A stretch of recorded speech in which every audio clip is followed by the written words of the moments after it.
हाय दोस्तों, आपका स्वागत है हमारे यूट्यूब चैनल पर। आज हम देखने वाले हैं requirements of critical section problem. Critical section problem, critical section, race condition और प्रियम्पशन, ये तीनों को मिला के हम लोग क्रिटिकल सेक्शन प्रॉब्लम कहते हैं। ठीक है, तो क्रिटिकल सेक्शन प्रॉब्लम को दूर करने के लिए सिंक्रोनाइजेशन मैकेनिज्म आया। ठीक है, सॉल्यूशन आ गया, बट उसके कुछ रिक्वायरमेंट्स भी हैं, तो उसी रिक्वायरमेंट्स को आज हम लोग देखने वाले हैं। तो सबसे पहले इसको मैं एक अच्छी तरह ब्रीफली नोट्स दे देता हूं, जिससे आपको समझ जाएगा क्वेश्चन क्या है, फिर उसको अंत में हम लोग इसको सॉल्व करेंगे। ठीक है, तो सबसे पहले हम लोग क्रिटिकल सेक्शन प्रॉब्लम देख लेते हैं। ठीक है, क्रिटिकल सेक्शन प्रॉब्लम। ठीक है, तो ये हमारा P1 P2 P3 समझ लीजिए मल्टीपल प्रोसेस है। ठीक है, ये एक्सेस कर रहे हैं सेम रिसोर्स को, ये हमारा क्रिटिकल सेक्शन है। ठीक है, तो इसको तीनों एक्सेस कर रहे हैं। जब ये तीनों एक्सेस करेंगे, पहला था क्या हमारा क्रिटिकल सेक्शन, दूसरा क्या था रेस कंडीशन। ठीक है, तीनों क्या कर रहे हैं, रेस कर रहे हैं इसको एक्सेस करने के लिए। ठीक है, और तीसरा क्या था हमारा प्रियम्पशन। ठीक है, ये तीन रीजन थे जिनकी वजह से क्रिटिकल सेक्शन प्रॉब्लम आ सकता था। ठीक है, तो इन क्रिटिकल सेक्शन प्रॉब्लम को दूर करने के लिए इसका सॉल्यूशन क्या आया था, या एल्गोरिदम। ये हमारे मल्टीपल प्रोसेस है P1 P2 P3। ठीक है, ये क्या करेंगे, सबसे पहले एक इंट्री सेक्शन में जाएंगे, इंट्री सेक्शन, फिर उसके बाद क्या था हमारा क्रिटिकल सेक्शन था। ठीक है, फिर उसके बाद एग्जिट सेक्शन था। ये तीन सेक्शन थे, और जो एंट्री सेक्शन और एग्जिट सेक्शन था उसको हम लोग क्या बोले थे, सिंक्रोनाइजेशन मैकेनिज्म। ठीक है, सिंक्रोनाइजेशन मैकेनिज्म बोले थे। तो ये सिंक्रोनाइजेशन मैकेनिज्म क्या करेगा, एंट्री सेक्शन में से एक ही प्रोसेस को आने देगा। जब एक प्रोसेस को आने देगा क्रिटिकल सेक्शन में, तो बाकी प्रोसेस वेट करेंगे। तो एक टाइम पे एक ही प्रोसेस रन करेगा क्रिटिकल सेक्शन में। जब क्रिटिकल सेक्शन का एग्जीक्यूशन कंप्लीट हो जाएगा, तो क्रिटिकल सेक्शन से वो एग्जिट सेक्शन में जाएगा। जैसे ही एग्जिट सेक्शन से बाहर आया, तो ये सिंक्रोनाइजेशन क्या करेगा, इन लोग को नोटिफाई कर देगा कि अभी क्रिटिकल सेक्शन खाली है। P2 P3 में से एक प्रोसेस को वो फिर से लाएगा क्रिटिकल सेक्शन में। कौन लाएगा, सिंक्रोनाइजेशन मैकेनिज्म। ठीक है, तो ये इसका सॉल्यूशन था, लेकिन इस सॉल्यूशन में से भी कुछ इसके रिक्वायरमेंट्स हैं। वो रिक्वायरमेंट हम लोग देखने वाले कि क्या रिक्वायरमेंट है क्रिटिकल सेक्शन प्रॉब्लम की। ठीक है, जो हमारा पहला रिक्वायरमेंट्स है वो है म्यूचुअल एक्सक्लूशन।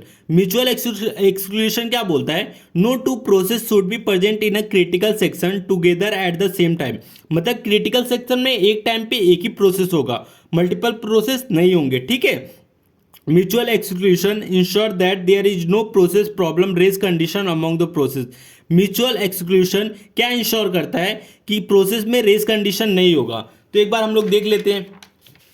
जैसे कि हमने देखा P1 P2 P3 में एक टाइम पे एक ही प्रोसेस क्रिटिकल सेक्शन में आया। ठीक है, जब एक टाइम पे एक ही प्रोसेस क्रिटिकल सेक्शन में आया, तो P1 P2 P3 में कोई रेस कंडीशन हुआ ही नहीं। रेस कंडीशन हुआ ही नहीं, तो मतलब सिंक्रोनाइजेशन मैकेनिज्म एक प्रोसेस को एक टाइम पे ही ला रहा है, तो जाहिर सी बात है इन लोग में रेस कंडीशन नहीं हो रहा है। ठीक है, तो म्यूचुअल एक्सक्लूशन क्या इंश्योर करता है कि P1 P2 P3 जो भी प्रोसेस है उनमें मतलब रेस कंडीशन नहीं होगा। तो ये पहला इंश्योर कौन कर रहा है, म्यूचुअल एक्सक्लूशन। ठीक है,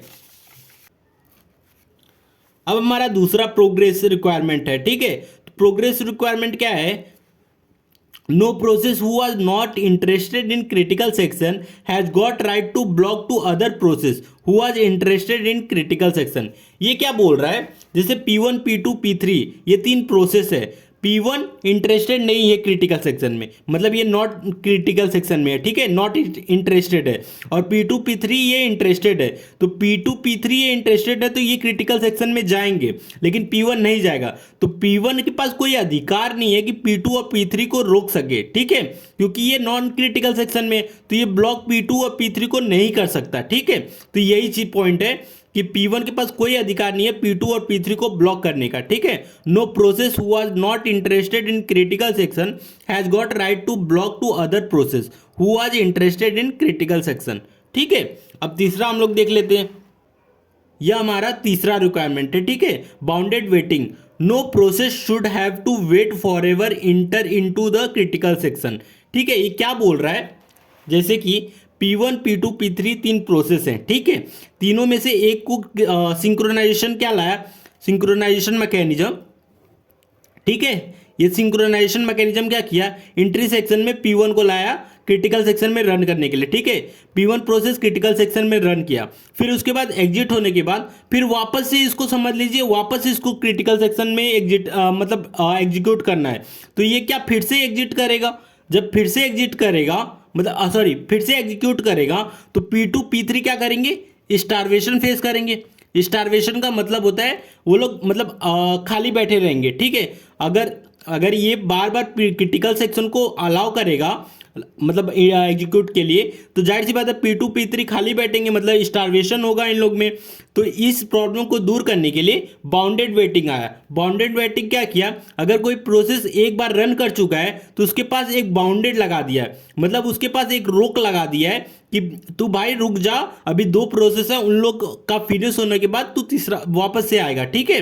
तो ये लिमिट लगाने के लिए बाउंडेड वेटिंग आया, ठीक है। तो इसको देख लेते हैं, no process should have to wait for ever to enter into the critical section.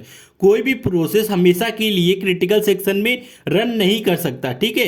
There should be a bound on the number of time, bound का मतलब limit, there should be a limit on the number of time that other process are allowed to enter into the critical section, ठीक है। इसके पास ये limit लगा देता है कि कोई प्रोसेस बार बार क्रिटिकल सेक्शन में नहीं जा सकता जब तक बाकी प्रोसेस एग्जीक्यूट नहीं हो जाते।